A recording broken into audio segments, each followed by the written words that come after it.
This is the Lewis Structure and VESPR lab. You need to make sure that before lab, you add up the valence counts of electrons for each structure. That's one thing you absolutely have to do before class.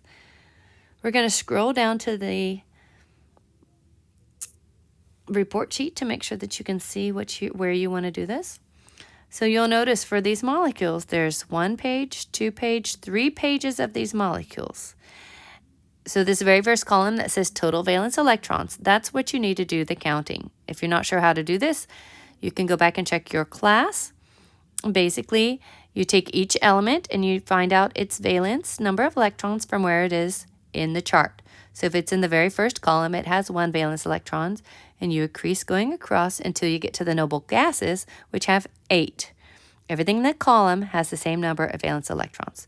So for example, in HCN, H has 1, C has 4, and N has 5. Then you add those up, and that's how you get your total valence electrons. You must do that for every structure before you come to lab. Let's go back to the lab.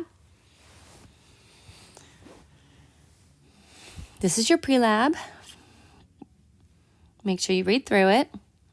If you don't know how to take screenshots, you're going to need to learn. This is a link that shows how to do a lot of screenshots in several devices. You can check that out. These are the rules to Lewis structures, and this is how you can draw them. This is a very, very helpful way to walk through drawing Lewis structures. You'll be drawing them in lab, but you've probably already drawn them in class too. Go ahead and print this out and keep it handy so that you can reference it during the lab. Now we're going to go back. Of course, you have 2 versions of the report sheet. And then we have our videos. So today's video, you're going to watch the first video, and at the end of the first video, it'll say, now you need to work on this on your report sheet. And so you're going to work on a section of the report sheet.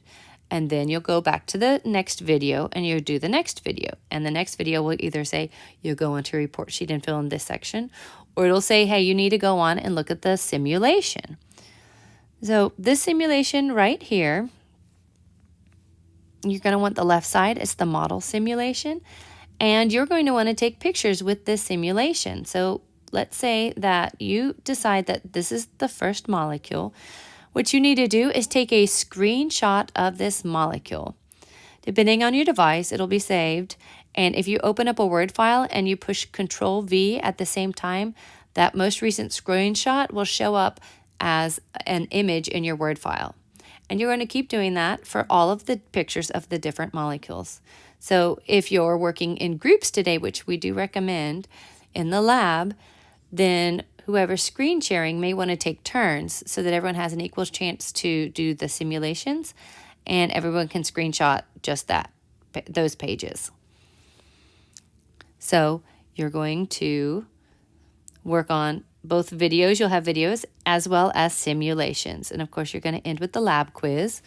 Over here in the Dropbox, because we have the report sheet, which looks like a chart, and a Word document that's going to have your screenshots in it, your Dropbox this week will be able to accept 2 different things. So this is the Lewis structure, and you can put 2 different files in there. One file should be the file that contains the chart, and the other file should be the Word document that contains all the pictures. You must label the pictures. You can't just put them in there and not put a name on them. So for example, the first picture would need to say HCN, and you can just type that, and then you can put the picture in, and then the next one will be the next molecule with the next picture.